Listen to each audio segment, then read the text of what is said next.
Buenos días, mis hermanos y amigos. Es un gusto saludarlos en esta mañana.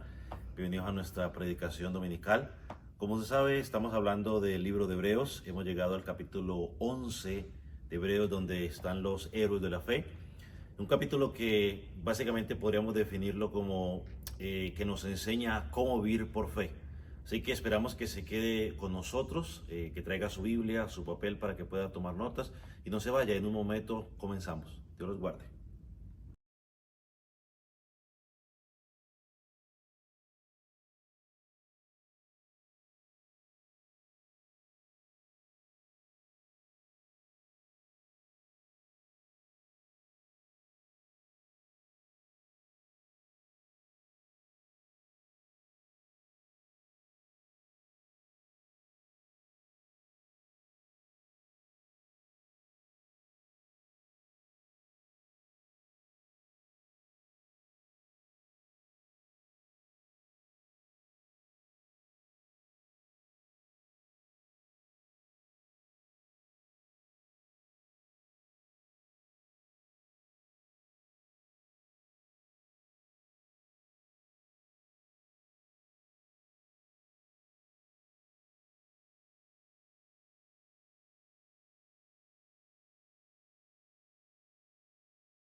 Dios los bendiga en esta mañana. Su nombre es digno de adorar y no debemos cansarnos de honrar a aquel que vive por los siglos de los siglos. Si trajo su escritura, por favor, quiero que vaya conmigo a Romanos, no, a Hebreos. A Romanos el martes me toca, ¿no? Sí, martes. Hebreos, capítulo 12, versículo, vamos a leer a partir del versículo 4.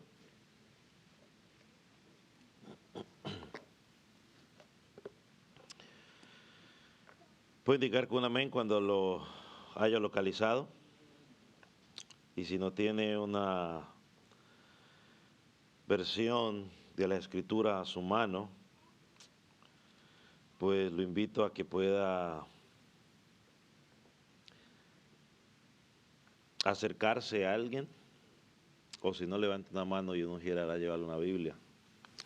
Dice la palabra del Señor de la siguiente manera: porque aún no habéis resistido hasta la sangre combatiendo contra el pecado, y habéis ya olvidado la exhortación que para hijos se os dirige diciendo: Hijo mío, no me desprecies la disciplina del Señor, ni desmayes cuando eres reprendido por Él, porque el Señor al que ama disciplina y azota a todo al que recibe por hijo. Si soportáis la disciplina, Dios os trata como a hijos, porque ¿qué hijo es aquel a quien el Padre no disciplina? Pero si os deja sin disciplina, de la cual todos han sido partícipes, entonces sois bastardos y no hijos. Por otra parte, tuvimos a vuestros padres terrenales que nos disciplinaban y los veneramos. ¿Por qué no obedeceremos mucho mejor al Padre de los Espíritus y viviremos? Y aquellos ciertamente por pocos días nos disciplinaron como a ellos les parecía. Pero esto para los que, pero para lo que nos es provechoso, para que participemos en santidad. Es verdad que ninguna disciplina al presente parece ser causa de gozo, sino de tristeza. Pero después da fruto, apacible, de justicia a los que en ella han sido ejercitados. Padre, una vez más al estudiar tu palabra, nos ponemos en tus manos, pidiendo la dirección tuya en cada palabra que salga de mi boca. Señor, que el predicador pueda hablar únicamente tu palabra, y que los oyentes puedan analizarla, Señor, si está alineado con lo que tú has enseñado. Señor, y que el que tenga oídos para oír, que oiga lo que Dios quiere hablar a la iglesia. Señor, oro por aquellos que no te conocen, para que hoy tu Espíritu Santo pueda obrar en sus vidas y pueda llevarlos a la salvación, a creer, al arrepentimiento. Señor, y que pueda haber fiesta en los cielos porque un pecador se ha arrepentido. En el nombre de Jesús te damos gracias. Amén. Puede tomar asiento.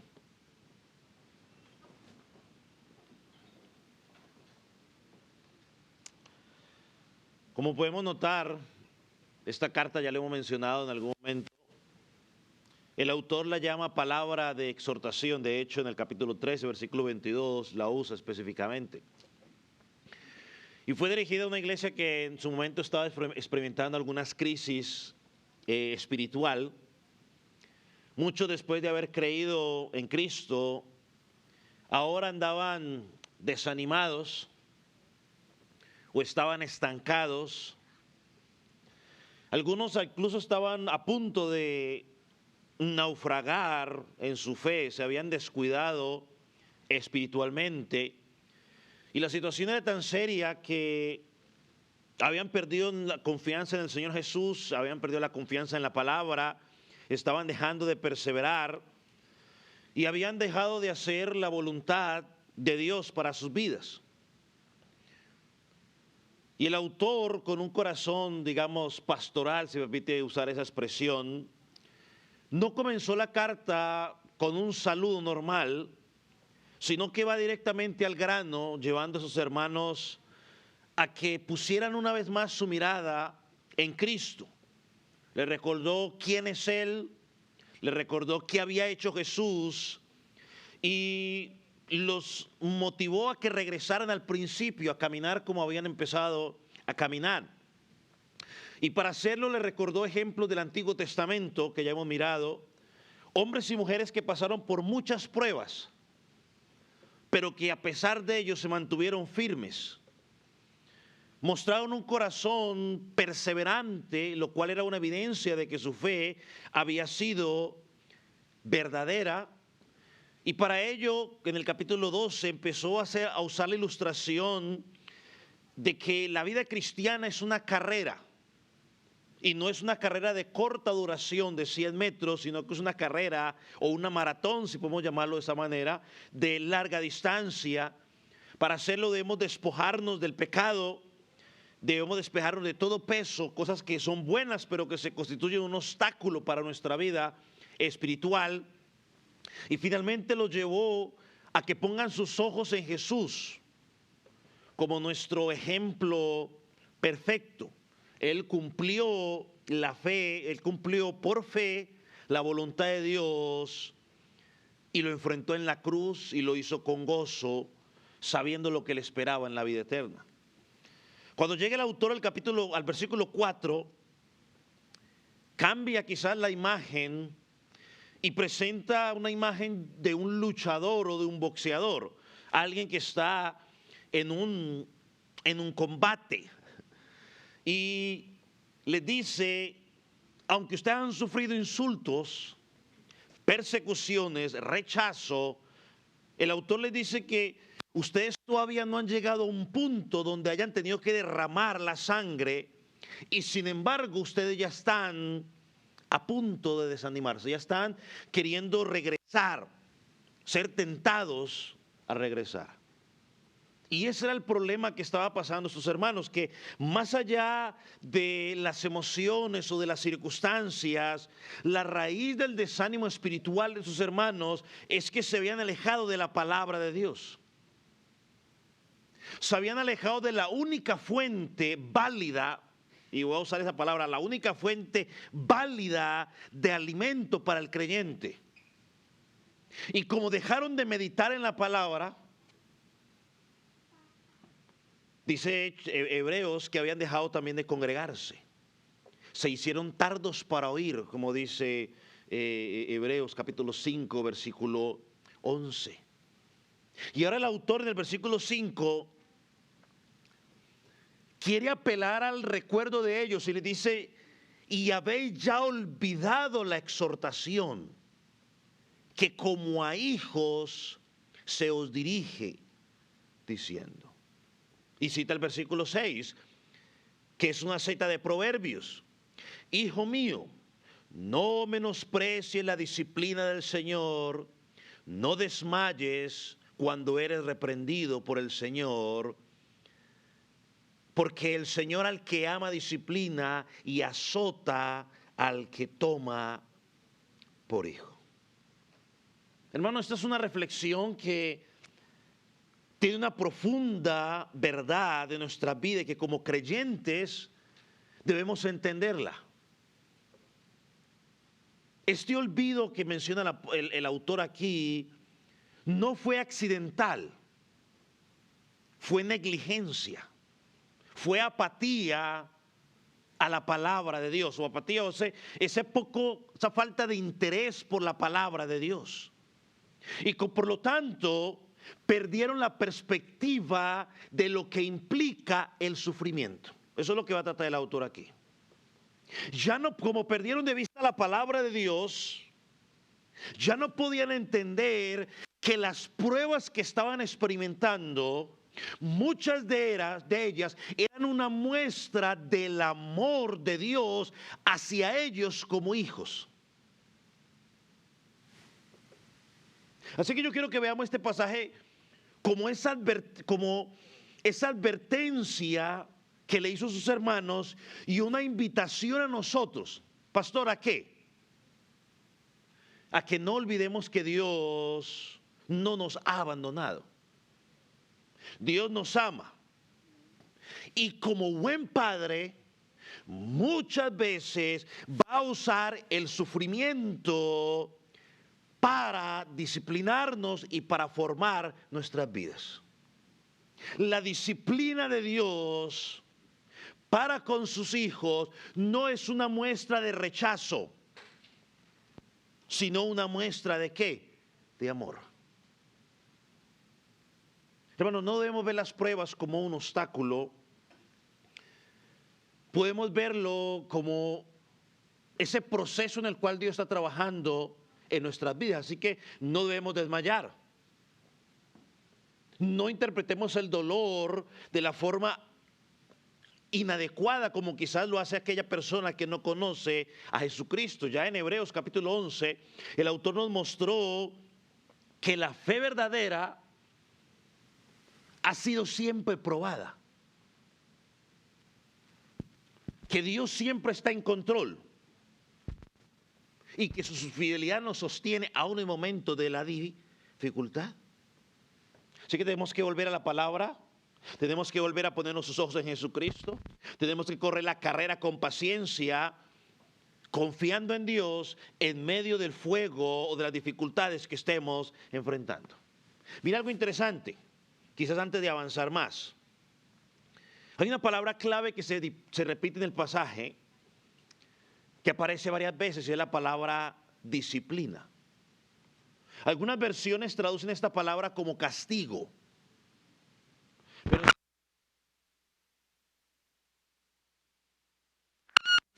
¿el micrófono qué es? ¿Es este? Ya está nuevo, ya cómo se va a bañar. Nosotros cuando oímos la palabra disciplina, muchas veces pensamos en algo duro o una reacción de enojo. Pero en sí la palabra disciplina, que se usa aquí en el original, en el griego, paideia, tiene que ver con el cuidado de un padre hacia el hijo, mientras lo educa para ayudarlo a crecer. Eso es lo que significa esa palabra. El cuidado de un padre hacia un hijo mientras lo educa y le ayuda a crecer. Esa palabra implica entonces corrección, implica guía, implica formación y todo lo necesario para que el hijo madure y aprenda a vivir. Y con esa perspectiva es que yo quiero que usted entienda lo que el autor quiere decir aquí cuando Dios Padre toma a su hijo y lo disciplina. La disciplina no se trata de un castigo o de una venganza o como si fuera una condenación, sino más bien es un acto amoroso de parte de Dios. En el capítulo 12, aquí vamos a ver esa faceta, si me permite usted expresarlo de esta manera, de ese padre amoroso que está formando a sus hijos en esa carrera de la vida cristiana. Y hay al menos 3 cosas que podríamos notar, las voy a mencionar rápidamente y luego hablaremos de ella. 3 propósitos de Dios al corregirnos.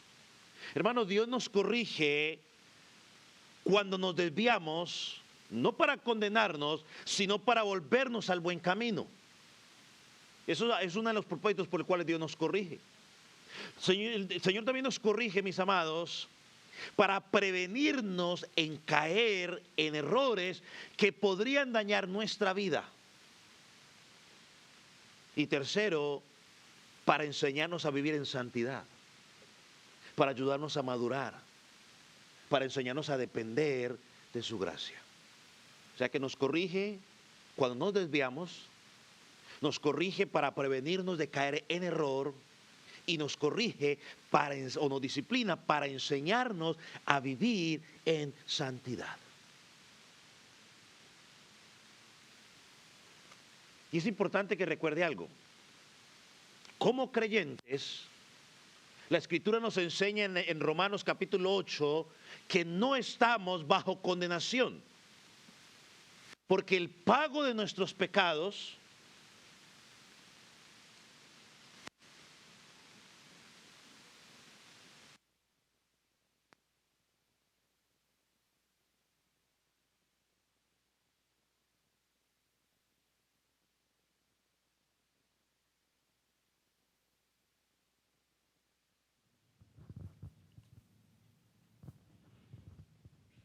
Entonces es importante que recordemos que como creyentes, Romanos 8 nos dice que no estamos bajo condenación, porque el castigo de nuestros pecados lo recibió Jesucristo. ¿En dónde? En la cruz del Calvario. Así que Dios no va a exigir un segundo pago por lo que Jesucristo ya pagó en la cruz del Calvario. Eso sería injusticia, lo que siempre tanto clamamos. Así que la disciplina de parte de Dios es el resultado de su amor y su gracia. Por eso cuando pasamos por las pruebas, por los sufrimientos, usted no debe pensar de que Dios está enojado con usted, castigándolo como un Dios, como un juez, sino que Dios está trabajando en su vida. Este versículo 5 que miramos aquí en Hebreos, volviendo a Hebreos, esto es dando un pasaje de Proverbios capítulo 3 versículo 11 y 12. Lo interesante es que el autor ahora aquí, apelando a la memoria de sus hermanos, los lleva una vez más a la escritura. Es decir, lo que yo les estoy enseñando no es algo nuevo, es algo que ustedes ya conocen. Entonces él aquí quiere que entiendan que lo que ha pasado en la vida de ellos desde la perspectiva de Dios es que Dios no los está castigando, no está enojado con ellos, sino que Dios en su amor los está corrigiendo guiando, formando por amor. Y una de las primeras cosas que podemos notar en el pasaje es que Dios quiere que ellos recuerden, mire, ustedes son hijos amados de Dios. En medio del dolor, en medio del sufrimiento, recuerde quién eres en Cristo. ¿No dice el versículo? No habéis o no has olvidado la exhortación que como a hijos se les dirige. Es como si le estuviera diciendo, ¿acaso se han olvidado ustedes de que Dios dice en su palabra que ustedes son sus hijos, y como sus hijos Él está tratando de disciplinarlos a ustedes porque los ama? Ahora, ¿qué dice Proverbios? Vamos a Proverbios, el pasaje en Proverbios capítulo 3, versículo 11 y 12. Ahí está.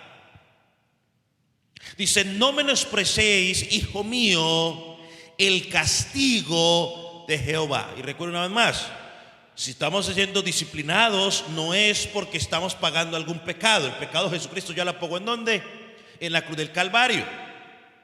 Ni te fatigues de su corrección, porque Jehová al que ama castiga, como el padre al hijo a quien quiere. Lo que está diciendo aquí el autor es que el castigo que Dios da, la disciplina que Dios da a sus hijos, es para instruir, para corregir y para formar. Algunos momentos puede incluir sufrimiento, como cuando un padre corrige al hijo con firmeza. A veces nos dieron unos cuantos correazos, nos dolían los correazos, pero eran necesarios para nuestra instrucción. Entonces el autor lo que le está diciendo a sus hermanos, y me parece a mí que al menos vemos dos cosas en este versículo en Hebreos 5 y 6, que es sacado de Proverbios 3, 11 y 12. Y es: no menosprecie la disciplina. Es decir, préstale atención, no lo olvides. Quizás estás pensando que lo que estás pasando no tiene sentido para ti, como quizás lo mismo pensó Job, que no tenía sentido para él lo que estaba pasando. Pero a veces no vemos lo que Dios quiere enseñarnos en medio de la aflicción que estamos pasando. Y lo segundo que podemos notar ahí en este pasaje es no solo que no la menosprecie, sino no te desanimes. Nosotros somos propensos a desanimarnos fácil. Y él dice: no te desanimes. Es decir, no te sientas derrotado. No pienses que la vida se va a acabar, que todo ha acabado. No, Dios te está diciendo: mire, yo te amo, sigue con los ojos puestos en mí y soporta con firmeza. Va a haber una bendición para tu vida final. ¿Cuál? No la sabemos. Pero una de las que sí sabemos es que la bendición más grande es que Dios nos va a ir formando cada día conforme a la imagen de su Hijo. Por eso esta exhortación es tan importante. No despreciéis la disciplina, no te desanimes. Yo no sé por qué situación esté pasando usted, pero sí le puedo decir: Dios, tu Padre, está obrando en tu vida. Dios te está formando, Dios te está guiando, Dios está tratando contigo como tu hijo, como su hijo. Dijo el comentarista Phillips sobre esto: la disciplina es una señal, no de un padre cruel, sino de un padre profundamente interesado en el bienestar de su hijo.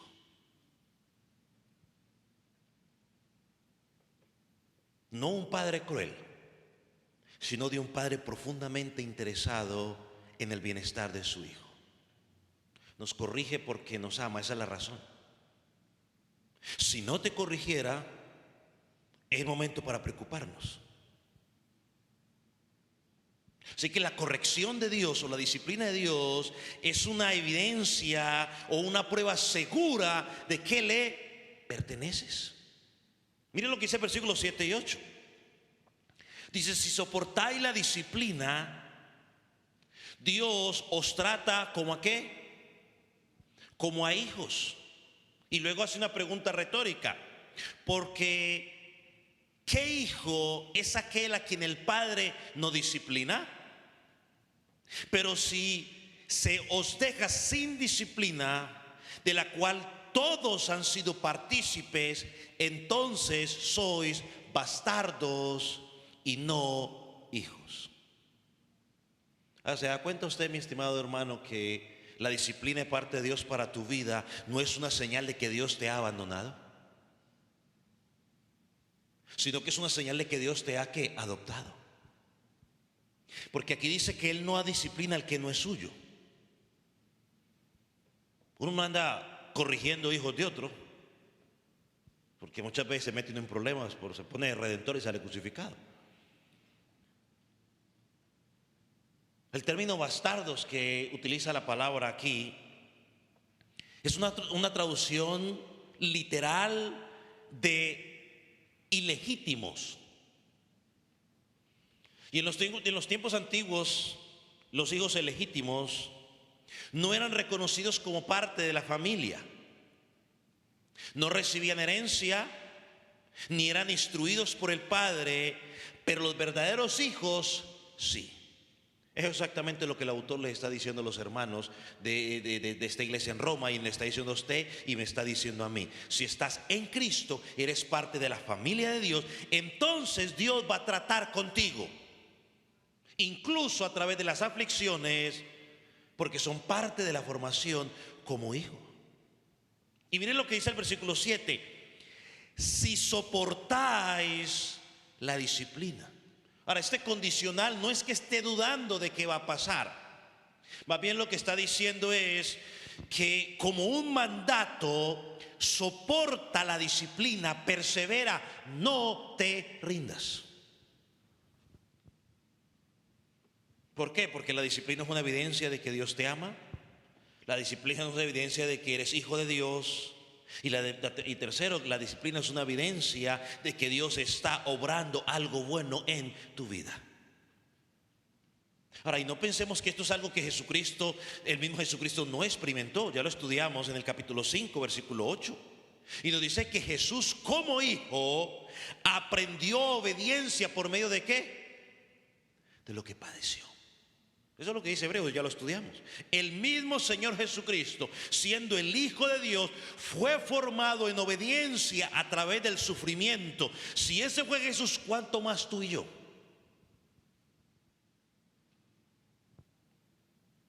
¿Cuánto más tú y yo?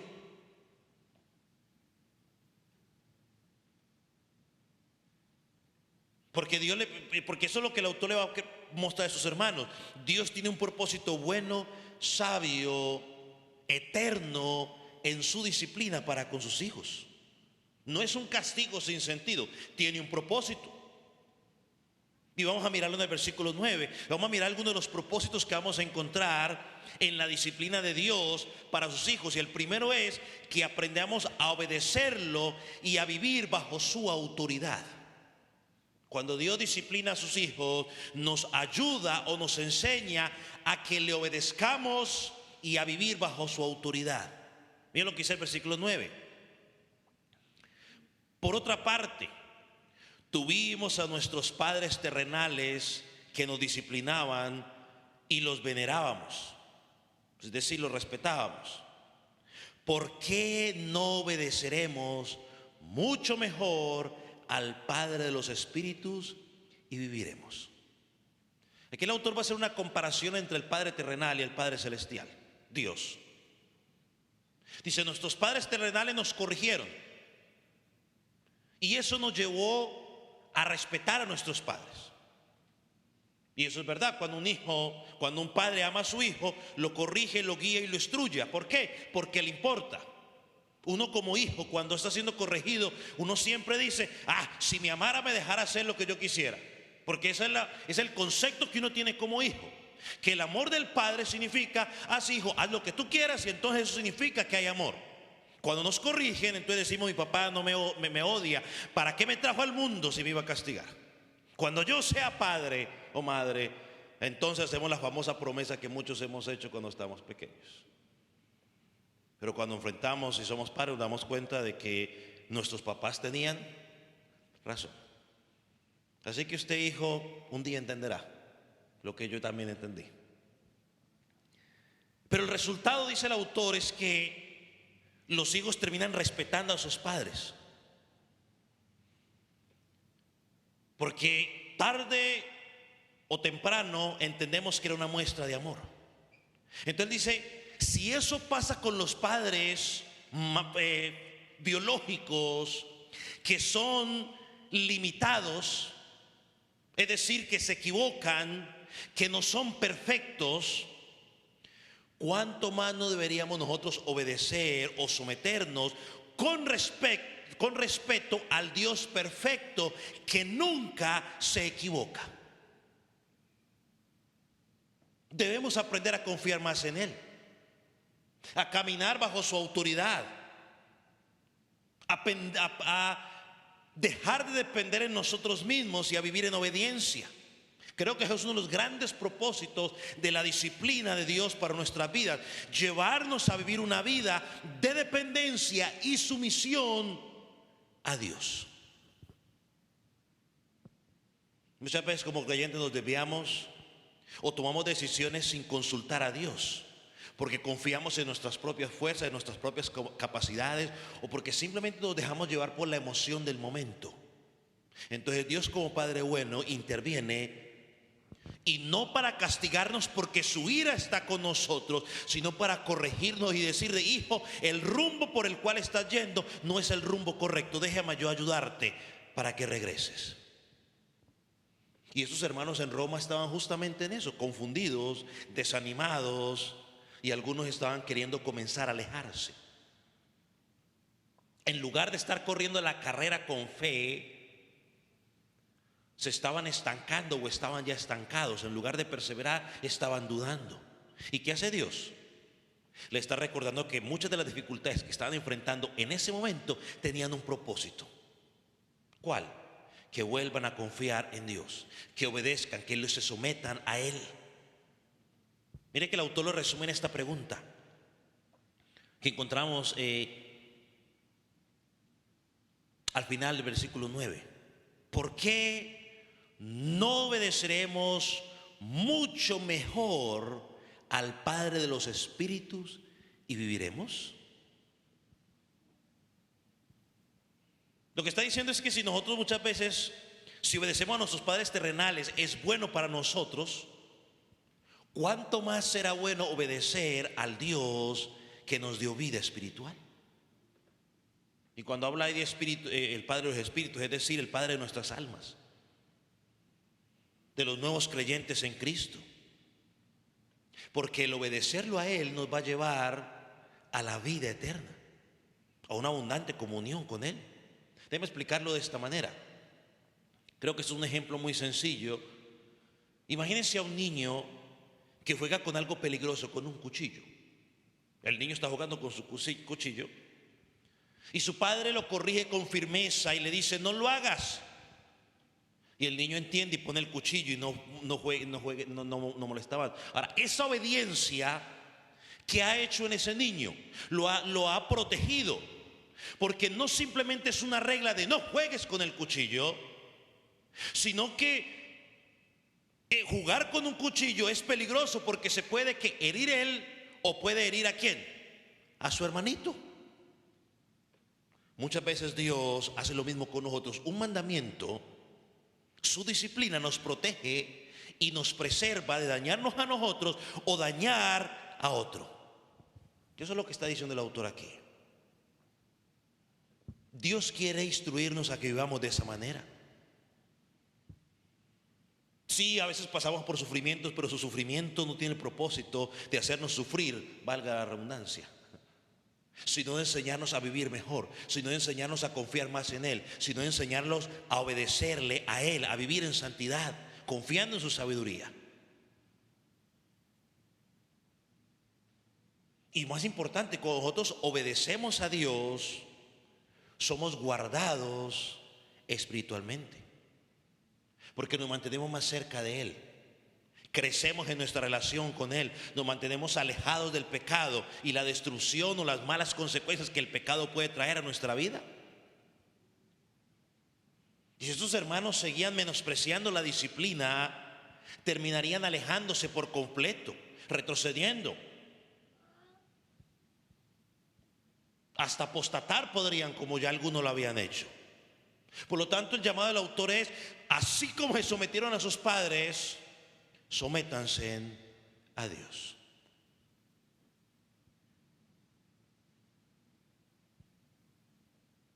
Un segundo propósito que encontramos en la disciplina de Dios para nuestras vidas es para que participemos en su santidad.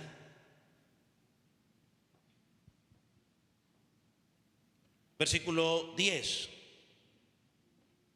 Aquellos ciertamente por pocos días nos disciplinaban como a ellos les parecía. Pero para lo que nos es provechoso, para que participemos de su santidad. El autor le recuerda algo muy cercano a nuestra experiencia, y es que nuestros padres nos disciplinaron solo por un tiempo, durante nuestra niñez o nuestra juventud, cuando vivíamos en casa con papá, con mamá. Nos corrigieron, nos dieron algunas instrucciones, nos llamaron la atención. En algunas ocasiones pues nos dieron correa. Pero al pasar de los años la disciplina pues terminó. Ya adultos nuestros padres pues dejaron de hacerlo. Bueno, a no ser de que usted vaya e insulte a su papá, entonces pues ya ahí su papá le pegará su cachetada por grosero. Pero todo lo que está diciendo, que fue una pequeña parte de nuestra vida que dio bajo esa corrección de nuestros padres. Y dice que nuestros padres lo hicieron de la mejor manera posible que ellos pudieron, porque eran hombres imperfectos, o los que somos padres pues lo hacemos de la mejor forma que podemos, porque somos imperfectos. Muchas veces nos equivocamos, a veces corregimos con enojo, otras veces lo corregimos sin medida, o a veces corregimos al equivocado. Ahí dirán los hijos, amén.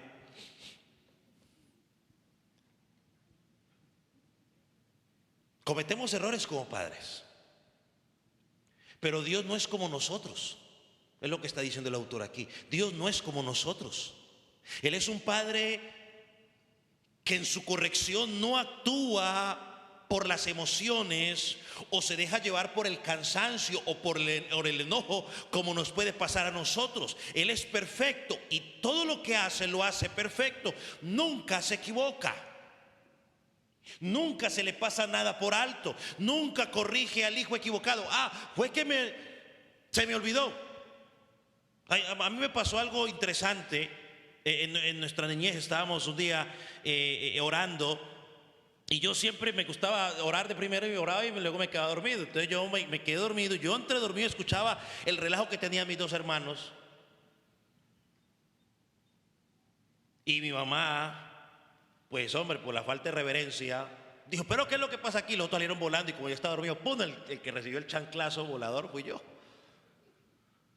Y yo simplemente dije: pero si yo estoy dormido, ¿qué pasó?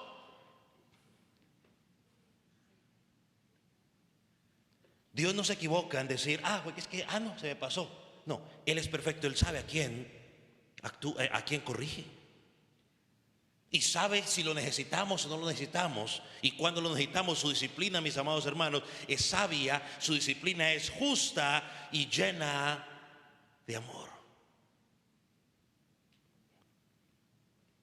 ¿Por qué lo hace? El autor da la respuesta: porque Dios disciplina para nuestro bien, para que participemos de su santidad, dice el pasaje. Y escúcheme con atención, por favor.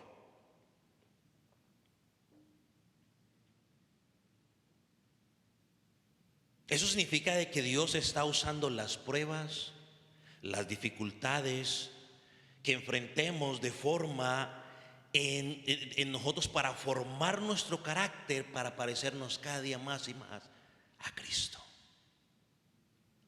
Eso es lo que dice aquí, que participemos de su santidad, para que cada día tú y yo nos parezcamos más y más a Cristo.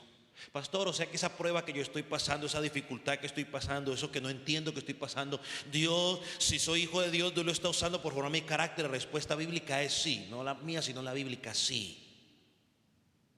Él quiere que tú seas santo, que es santo como Él es santo, que es santo, apartado, que seas que diferente. Ese siempre ha sido el propósito de Dios desde Levíticos capítulo 19 versículo 2. Él dice: sed santos porque yo soy santo. Y luego el apóstol Pedro toma ese mismo pasaje y lo aplica a la iglesia y dice: tenemos que ser santos porque Él es santo. Y Dios nos disciplina para llevarnos a la santidad, es decir, ser diferentes. Necesitamos que el Espíritu Santo obre en nuestra vida. Y hay cosas en nuestra vida que Dios necesita tratar, y muchas veces usa a la persona que está a nuestro lado para tratar en nuestras vidas esa área. Él está transformando nuestro corazón. La vida cristiana no funciona como el hada madrina que le hace a la calabaza así, plin, y se convierte a la calabaza. Sí, a la calabaza, y se convierte en un carruaje bonito o una carroza que solamente dura hasta las 12 de la noche, dicho de paso. No, Dios usa muchas situaciones en nuestra vida. Segunda de Pedro también nos dice que hemos sido partícipes de su naturaleza divina. Significa de que Dios trabaja en nosotros desde adentro para hacernos cada vez más y más como Jesús. Y esto es algo que los cristianos nos cansamos de decir. Siempre lo decimos: sí, Dios está trabajando en mi vida, quiere ser como yo sea Jesús. Pero una vez que estamos siendo trabajados, que estamos siendo disciplinados, entonces nos enojamos con Dios en lugar de decir: gracias, Señor, por lo que estás haciendo en mi vida. Entonces, iglesia, cuando lleguen las aflicciones a su vida, las pruebas a su vida, las dificultades a su vida, o la disciplina a su vida, no piense que es algo que no tiene sentido. Ni diga: hoy es que, ¿será que me estoy portando mal? No, puedes estar portándose bien, pero lo que pasa es que quizás Dios quiere corregir otras cosas en su vida. Dios quiere que seas más santo, o Dios quiere que seas más humilde. Dios quiere que seas más puro. Dios quiere que seas más obediente. Dios quiere que te parezcas cada día más y más a Cristo.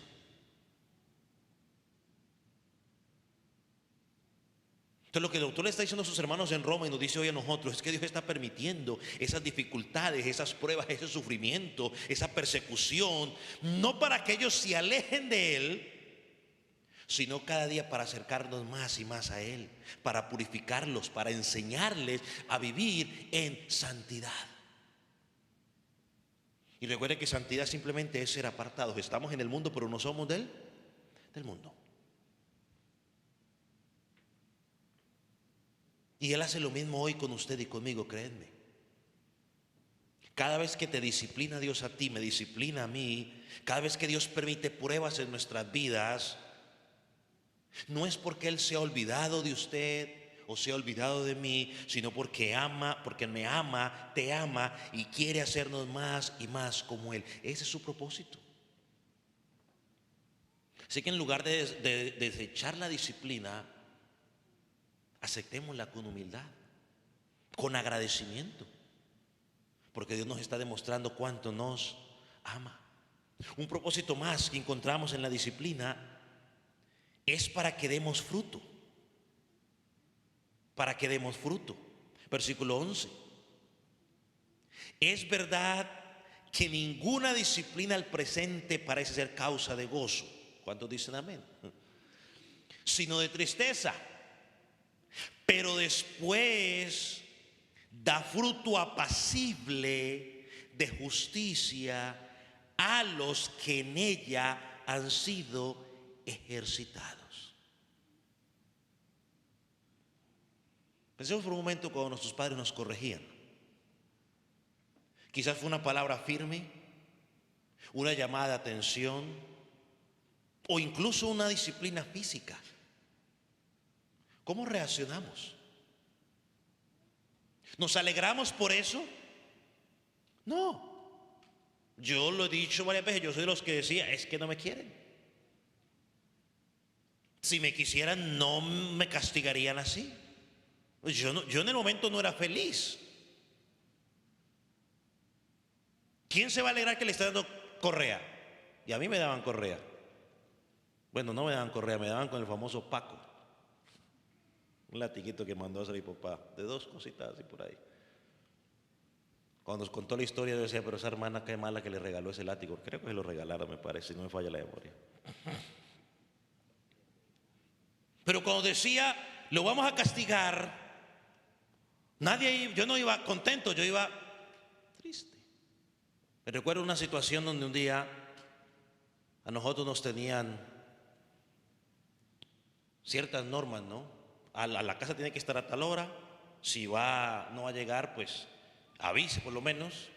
Pero entonces estaban las fiestas de Armenia, entonces pues de la ciudad donde yo estoy, pues hicimos lo que tenemos que hacer en la escuela y los muchachos pues nos quedamos por allá, pues me simpatizó algo por ahí, nos quedamos por ahí con los muchachos ahí hablando y para aquí para allá, y yo llegué tarde a la casa. Y pues ya se imaginará cómo estaba mi papá y mi mamá, más que todo mi papá. Y empezó con lo que decimos los muchachos, la cantaleta, y dele, que dele. Y en un momento me fastidié y le dije, ¿yo acaso soy mujer para que me cuide tanto? Y me dijo estas palabras, entonces como no es mujer, cuando termine de comer, vamos al cuarto. Yo como rápido. Ese día comí lo más despacio que pude. Volví a repetir, comiendo lo más despacio que pude, porque ya sabía lo que se venía. Uno no iba feliz a que lo castigaran, pero uno aprendió. Y yo siempre lo he dicho y lo sigo diciendo, sacando a Dios de la ecuación, no en forma irreverente, sino hablando de la parte humana, yo hoy puedo estar aquí o soy lo que he logrado hacer por las correcciones que mi papá y mi mamá me dieron. Claro, entiendo la providencia de Dios y que Dios obró a través de ellos, pero si hablando de la parte humana, doy gracias a Dios por las correcciones que a mí me hicieron. Algunas momentos duras sí, me las gané, pero bueno, ya qué me va a hacer. Pero eso es lo que el autor quería que esos hermanos entendieran. La disciplina no es de agrado en el momento, nos duele, nos incomoda, pero no termina allí. Cuando un pastor disciplina a un creyente, pues el creyente no le gusta, fastidia, eso molesta. Pero el autor dice, eso no termina allí, porque el autor dice, pero después da fruto. Y usa la palabra al final, mire la palabra al final que usa el autor, el versículo 11, dice, ejercitados. Esa palabra viene del mundo del deporte y que nos presenta la idea de ser entrenado. Esto nos ayuda a entender mejor el punto del Espíritu Santo por medio del autor. Piensa en un atleta. ¿Qué hace un entrenador con el atleta? Bueno, hace algunas cosas. Por ejemplo, lo pone a correr una cantidad de millas determinada en un tiempo determinado. Lo pone a hacer abdominales, sentadillas o flexiones de pecho o todas esas cosas. Lo pone a que tenga una dieta en particular. Le supervisa las horas de descanso, entre otras cosas. Eso a principio, y eso no es que lo hace un día, eso es una disciplina constante. Para el atleta eso no es fácil. Al atleta quizás eso no le gusta, que quiere trasnochar un poco. Termina agotado, termina adolorido. Pero esos entrenamientos tienen un propósito. ¿Cuál es el propósito? Que el día de la competencia ese atleta esté en la mejor condición posible para competir la carrera y para que la pueda ganar. Ese es el fruto. El fruto comienza con el esfuerzo que él hace en su entrenamiento. Bueno, la disciplina con Dios es lo mismo con nosotros. Es algo que en el momento no disfrutamos. Es algo que nos duele, que nos sacude, que nos incomoda en el momento. Pero Dios está formando algo en nosotros que en el momento no vemos ni entendemos, pero que espiritualmente nos está entrenando para algo mejor. ¿Y cuál es el fruto? Dice el texto. ¿Estoy? Fruto apacible de justicia. Pastor, ¿qué es eso? Bueno, se lo digo en palabras más fáciles. En palabras más fáciles lo que está diciendo ahí es una vida transformada. Una vida que refleje el carácter de Cristo. Una vida que produzca paz, obediencia, humildad, rectitud. El fruto que brota de un corazón que ha sido moldeado una y otra vez por las manos amorosas del Padre. Dios, no, hermano, aprenda esto. Dios no lo disciplina a usted por castigo ahí al vacío porque no tiene nada que hacer. Lo hace porque quiere producir en ti algo bueno y algo duradero. Quiere que crezcas, quiere que madures, quiere que te parezcas a Cristo. Y muchas veces es necesario pasar por muchas cuestiones para parecerse a Cristo. Si tú y yo pensamos que parecernos a Cristo va a ser como la calabaza, plin, hoy oré y mañana me levanté pareciéndome a Cristo, estamos totalmente equivocados. Eso no va a pasar así.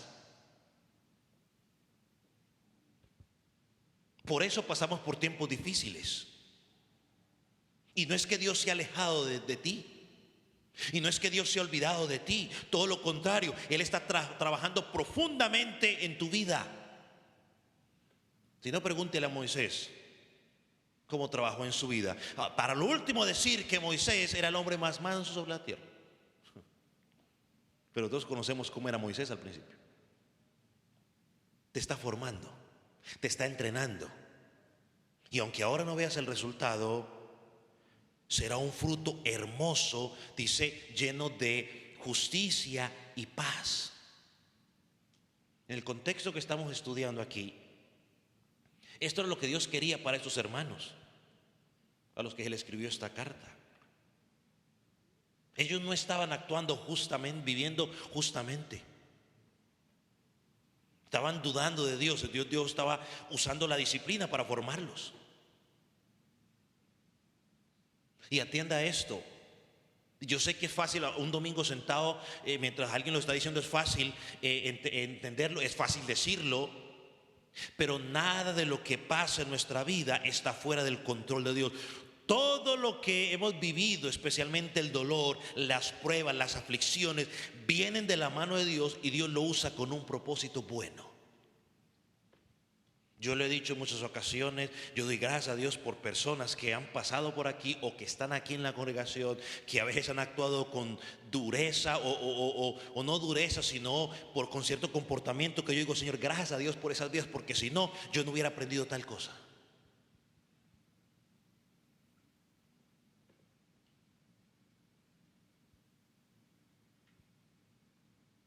¿Recuerdan Romanos 8:28?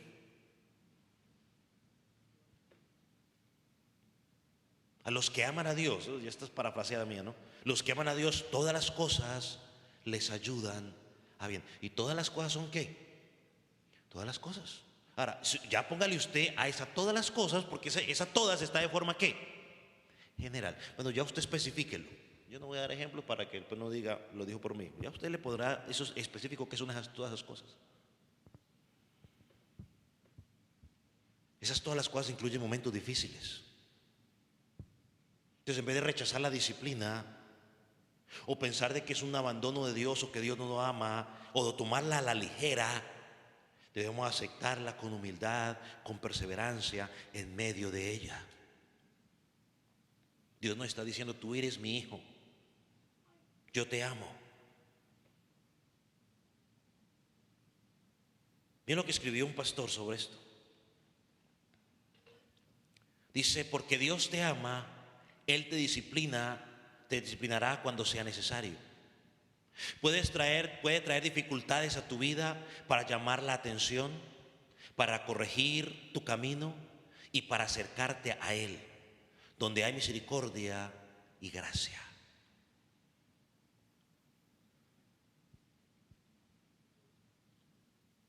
Hermano, así que cuando usted esté sufriendo, tiene que preguntarse, Dios, ¿qué estás haciendo conmigo? Dios, ¿qué estás haciendo conmigo? De pronto Dios quiere que dependas más de su gracia. O de pronto Dios quiere que regresemos más a su gracia porque te has alejado de Él. Y Dios está disciplinando de alguna forma para atraerte. Recuerde que ya le mencioné los propósitos, ¿no? Enseñarte, corregirte y llevarte a dar fruto. Un ejemplo de esto es el rey David. Vamos a mirar algunos ejemplos de la escritura. Dios le había encargado que gobernara al pueblo y que meditara en su palabra de día y de noche, porque eso es lo que los reyes tenían que hacer. Pero David se descuidó, se quedó en casa cuando debería ir con el ejército a la batalla. Ese descuido espiritual lo llevó a caer en el pecado del adulterio y todos los otros pecados que vinieron para allá. Todos los que usted se quiera imaginar ahí. Adulterio, engaño, mentira, asesinato, hemos dicho, todo. Y por un tiempo parecía que David dijo, aquí nadie se ha dado cuenta, todo está tranquilo. Aunque pues se dieron cuenta, pero nadie decía nada porque era el rey. Así que,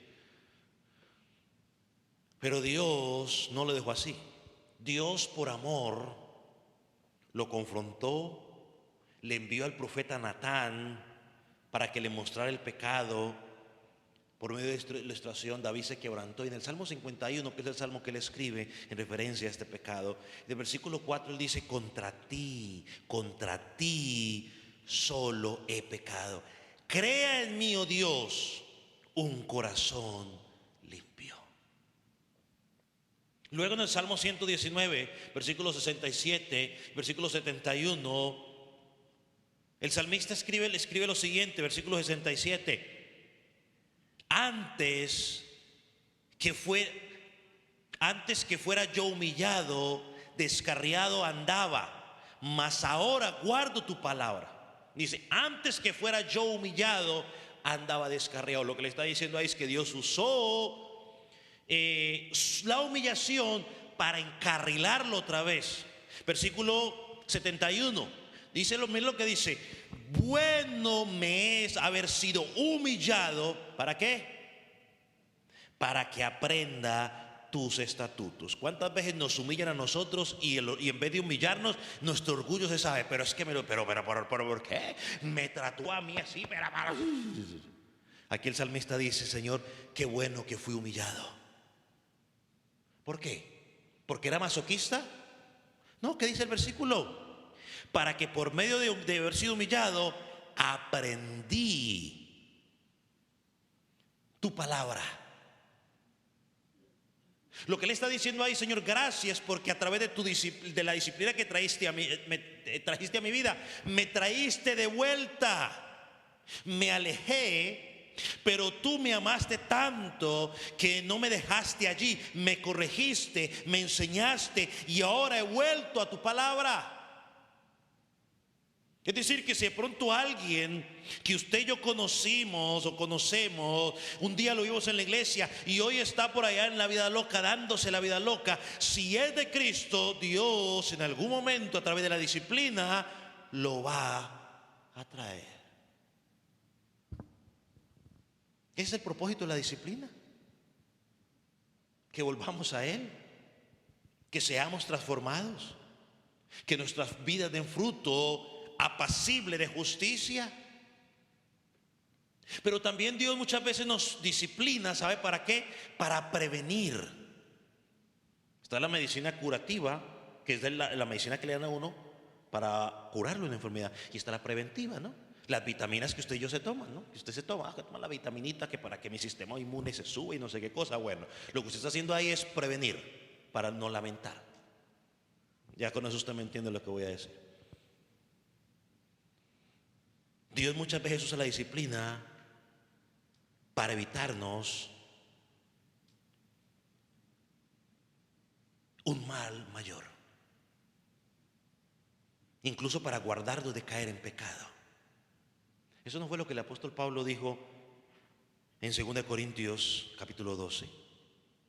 El apóstol Pablo le habían dado unas revelaciones grandes, cosas profundas y gloriosas que fácilmente le hubieran podido haber llenado de orgullo.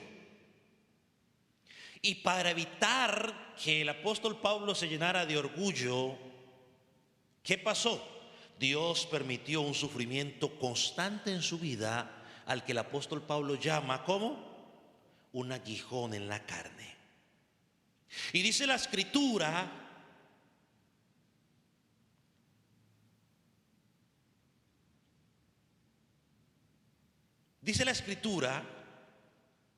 que el apóstol Pablo oró 3 veces al Señor que se lo quitara. Y 3 veces la respuesta fue no. Hay para los que dicen que los cristianos no se enferman, o porque si usted se enferma es porque está en pecado.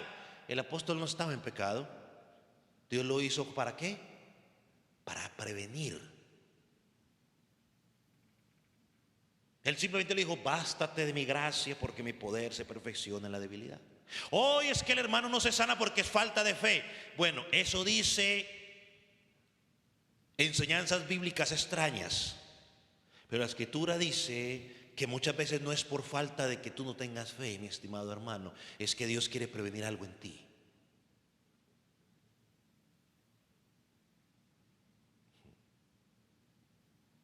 Dios le dijo: no te lo voy a quitar, porque eso te ayuda a no caer. Saber que tienes eso te va a ayudar a mantenerte humilde, aprender a mirarme a mí. Dicen los estudiosos, no la palabra, que posiblemente eso que tenía era de que había perdido la visión y tenía dificultad, y por eso luego sus cartas alguien las escribía y encuentra alguna evidencia que apunta a eso. Son lo que dicen los estudiosos. Ahí nomás a modo de información para que usted lo tenga.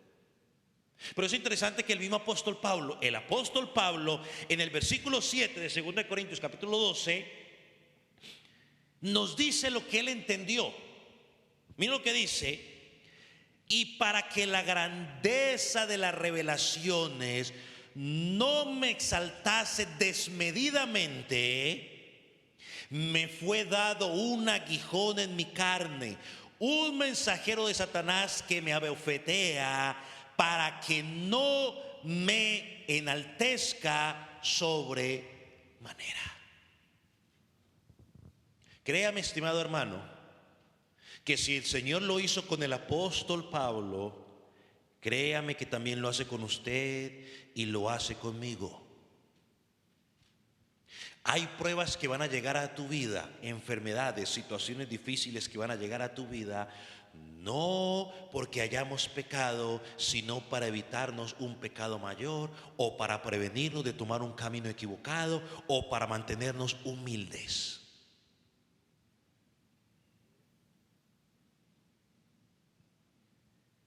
Hace unos días alguien me pidió un favor, que los llevara no sé a dónde, y yo dije: oh, sí, yo lo llevo.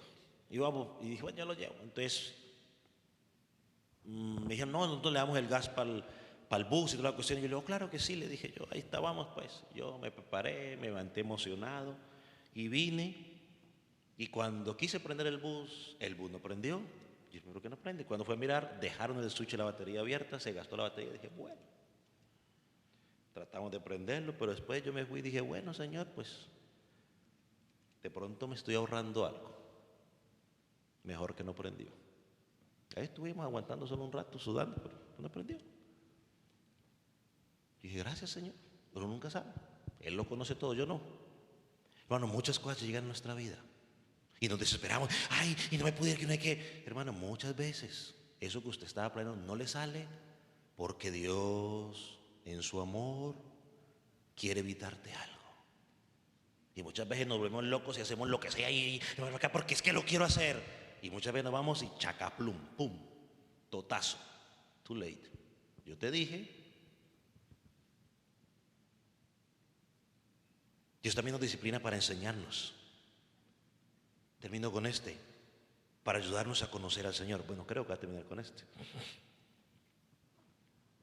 Y el ejemplo que vamos a encontrar para conocer es el ejemplo en la vida de Job. La Biblia dice que Job era un hombre justo, recto, temeroso de Dios, apartado del mal. 4 cosas: recto, justo, temeroso de Dios y apartado del mal. Pero aún así, Dios permitió que pasara por una prueba tremenda. Perdió sus hijos, perdió sus bienes, perdió la salud. Le trajo unos amigos que, para esos amigos, ¿para qué enemigos? Los amigos lo acusaron de injusto y ni hablemos de la ayuda idónea.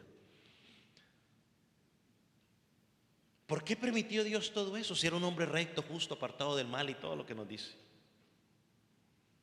4 sermones podríamos hacer de él, de esas 4 cosas de él, si usted quiere ahí. ¿Por qué Dios lo permitió? Bueno, porque Dios quería enseñarle algo más profundo acerca de él. Pero pastor, tenía que parar todo eso. Yo no soy Dios, Dios él es sabio, él sabe por qué hace las cosas. Pero para aprender eso tengo que pasar por todo eso. Quizás muchas veces sí. Al final del libro, después de que Job había pasado, Job da una de las declaraciones más hermosas que encontramos en el libro de Job. Job dijo: de oídas te había oído. Es decir, oh sí, yo fui a la iglesia muchas veces y yo había escuchado de que Dios es bueno. Dice muchas veces, eso es lo que está diciendo Dios te oído. Mas ahora, ese ahora es después de que se le murieron los hijos. Porque cualquiera puede decir, bueno, se me dañó el carro, me compró otro, la casa me compró otro, pero dolores más profundos debe ser ese. Yo, gracias a Dios, no he perdido los 3 que tengo, pero a veces uno ve programas y cosas y uno se pone a pensar y uno dice, complicado. Al final de todo eso dice, ahora mis ojos te ven. Y no ve, ahora ve un Dios injusto que permitió que mis hijos se me murieran, que permitió que esto y lo otro, que todo lo que haya trabajado. No. Veo un Dios bueno, maravilloso. Y dice, por tanto, me aborrezco y me arrepiento en polvo y ceniza. En otras palabras, Señor, ahora conozco tu verdad. Ahora te puedo ver tal y cual como eres y me veo tal y cual como soy yo. Por eso dice, me aborrezco, me arrepiento. Ahora me veo que soy un pecador. Y sin embargo, a pesar de la situación, cuando la esposa lo confrontó, dijo, Dios da, Dios quitó, sea el nombre del Señor bendito. Y dice, ¿acaso daremos gracias a Dios únicamente por lo bueno? Pregunto, ¿cómo ¿cómo que era que hacer? ¿Cómo logró conocer mejor a Dios? ¿Alguien que me diga algo? En las aflicciones. Por medio de los sufrimientos, Dios permitió que le llegara a conocer mejor a Dios. Yo no sé por qué situaciones esté pasando usted, ni tampoco sé, ni quiero ponerme aquí a adivinar qué quiera Dios mostrar en su vida. Eso es entre usted y Dios. Pero es momento para que usted y yo empecemos haciendo la misma pregunta. Hermano, por eso no podemos menospreciar la disciplina. No podemos ser indiferentes a la disciplina. No podemos amargarnos cuando Dios no está poniendo la disciplina. Ni mucho menos, aunque yo sé que lo decimos en broma, pero pues entre broma y broma la verdad se cierra. Se asoma a decirle el famoso comentario, Señor, llévatelo, te lo mando. Quítame, Señor, ese problema. No, más bien debemos preguntarnos con humildad, Señor, ¿qué me estás corrigiendo? ¿Qué me estás corrigiendo? Señor, ¿estás previniendo de algo en mi vida? Señor, ¿estás queriendo enseñarme algo más profundo de ti en mi vida? Señor, ¿qué estás haciendo en mi vida? O sea, no pongamos el enfoque en lo que está alrededor, sino en lo que Dios quiere trabajar en mí. Hermano, y usted verá cómo al final usted puede decir lo que Job dijo: ahora sí conozco a Dios. Hermano, eso es meditar en la disciplina de Dios. Eso es soportar la disciplina con fe. Ese cuento de que es que ya no aguanto más, salgo corriendo. No, pero ¿por qué? Si Dios quiere trabajar contigo, aunque tú salgas corriendo y te vayas a la iglesia, no sé, en la China, te lo aseguro 100% por lo que enseña la palabra, que en su momento, cuando estés en la China o allá por allá bien lejos, Dios va a decir: ok, ya te acomodaste, bueno, ahora sigamos con el proceso. Y pum, viene otro y te lo pone al lado y empieza el problema. Pero otra vez, Señor, ¿pero por qué? Porque no hemos entendido. La gente sale huyendo porque no quiere tener los problemas. Cuando pasa el tiempo, guess what? El mismo problema, pero con otra persona o con otras personas. ¿Por qué? Porque Dios quiere trabajar algo en ti y tú y yo no queremos aprender, queremos huir. Pero Dios quiere que seamos más santos. Dios quiere que demos fruto. Dios quiere que aprendamos a sujetarnos a Él. Por lo tanto, no menospreciemos la disciplina. ¿Cómo lo va a hacer? A través de sufrimiento, dificultades. Y cada uno de los que estamos aquí los estaremos enfrentando, unos en mayor medida que otros, pero lo estamos enfrentando.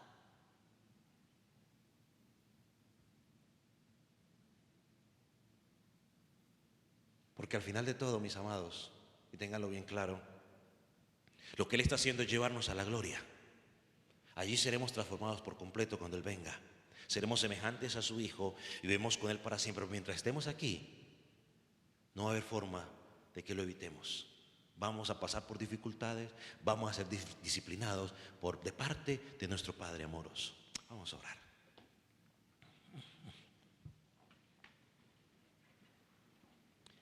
Y antes de que oremos, yo quiero que usted reflexione por un momento. Yo no sé en qué situación esté pasando usted. Ya sea porque usted y yo no la hemos buscado el problema, o alguien nos metió en el problema, o simplemente usted no entiende.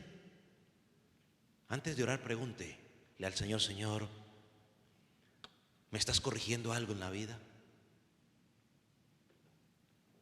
Señor, ¿estás previniendo algo en mí? Es decir, ¿estás evitando de que cometa un pecado mayor o que me parte de ti? O Señor, ¿me estás queriendo enseñar algo de ti que no conozco? Algún atributo tuyo que no conozco. O Señor, ¿me quieres encaminar en el camino correcto? Piense por un momento. Hable con el Señor allí donde usted está. Si usted conoce de Cristo. Quizás usted no entiende lo que está pasando como no entendía Job. O quizás usted sí entiende como entendió el apóstol Pablo. Si entiende, dele gracias a Dios y dígale: Señor, aquí estoy. Si no entiende, dígale a él como dijo Job: Señor, yo seguiré fiel. Y mientras usted como iglesia medita en esto, quiero la invitación a aquellos que están sin Cristo. Tú que nunca has creído en Jesucristo como Señor y Salvador. La Escritura enseña que al creyente no hay ninguna condenación para el que está en Cristo. Es decir, que la culpa del pecado ya alguien la pagó y Dios no va a castigar a esa persona 2 veces. O no va a castigar a una persona 2 veces, a 2 personas por el mismo pecado. Pero amigo, si tú estás sin Cristo, si tú no has creído en Cristo como Salvador, la Biblia dice que la ira de Dios está sobre tu vida. Pero también dice la Escritura de que como has pecado contra Él, hay una condenación eterna. Pero enseña la Escritura de que hay un abogado, hay un intermediario, se llama Jesucristo.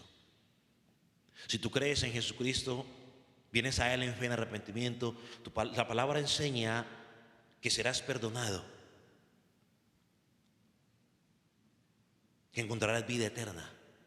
Y ahora pasarás a ser parte de la familia de Dios, y entonces Dios empezará a disciplinarte como hijo.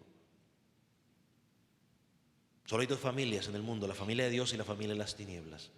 Si no estás en Cristo, estás en la familia de las tinieblas. Y su palabra enseña que para ellos es la condenación eterna. Amigo, ven a Cristo. ¿Cómo puedo ser salvo?, estará preguntando. La Escritura dice: cree en el Señor Jesucristo. Dile perdón por tus pecados, arrepiéntete y empieza a caminar en novedad de vida. Padre, te damos gracias por tu palabra. Señor, gracias porque trae consuelo a nuestra vida saber que tú eres nuestro Padre amoroso, que tú nos cuidas. Trae consuelo saber que tienes un propósito en cada una de las aflicciones que estamos pasando el día de hoy, aunque no las entendamos. Pero te pedimos, oh Padre Celestial, que tú puedas obrar en nosotros los que somos salvos, para seguir mirando desde una perspectiva bíblica la dificultad que esté pasando con cualquiera que sea, Pero también oramos por aquellos que no te conocen, para que haya sido tu Espíritu Santo y que los haya convencido de pecado, de justicia y de juicio, y que allí donde estén hayan pedido perdón por sus pecados, se hayan arrepentido, Señor, y hoy podamos decir que están en Cristo, son sus hermanos. Señor, haz la obra de manera especial. Padre, te agradecemos por lo que has hecho en nuestra vida hasta ahora. En el nombre de Jesús. Amén. Señor, oramos por las ofrendas.